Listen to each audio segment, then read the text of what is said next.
महाभारत में भगवान कृष्ण ने सिर्फ अर्जुन का ही विषाद खत्म नहीं किया, कर्ण को भी बहुत बड़ी सीख दी।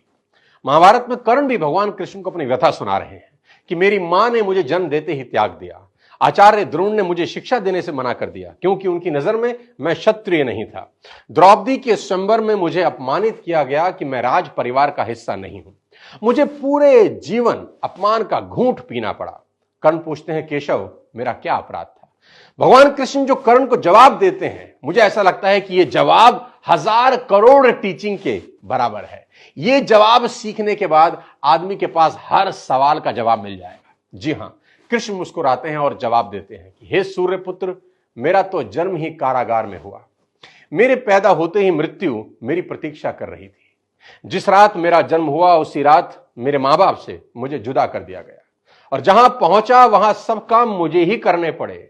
गायें चराने से लेकर गोबर उठाने तक सब काम करता रहा। सिर्फ 2 दिन का था, मेरे ऊपर राक्षसों ने हमला कर दिया।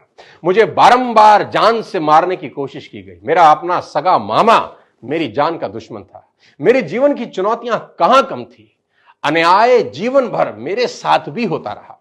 कृष्ण कर्ण को समझाते हुए बड़ी बात कह रहे हैं जो हमें सीखने की जरूरत है कि जीवन में आपका अपमान होता है, यह इंपॉर्टेंट नहीं है। इंपॉर्टेंट यह है आप उस अपमान का जवाब कैसे देते हैं। कर्ण जीवन भर अपने अतीत की कड़वाहट से भरे रहे, पर कृष्ण कभी अपने अतीत पर आरोप नहीं लगाते।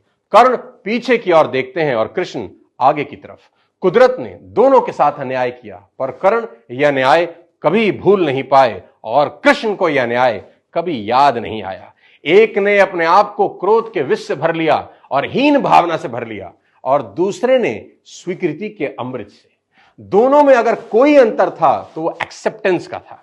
कृष्ण ने हंसकर अपनी नियति स्वीकार कर ली और कर्ण कभी अपनी नियति स्वीकार नहीं कर सके और परिणाम में कर्ण अधर्म के पक्ष में लड़ते हुए अकाल मृत्यु को प्राप्त हुए। परिस्थितियों का चक्र चलता रहेगा। कई बार लगता है कि भाग्य ने धोखा दे दिया। ये चुनाव हम पर है कि हम कर्ण की तरह रोएं या कृष्ण की तरह जीवन को उत्सव में बदल दें। जीवन में रोने के लिए नहीं, हंसने के कारण ढूंढने हैं, क्योंकि जीवन तो भगवान का भी कहां सरल था। जीवन है तो समझ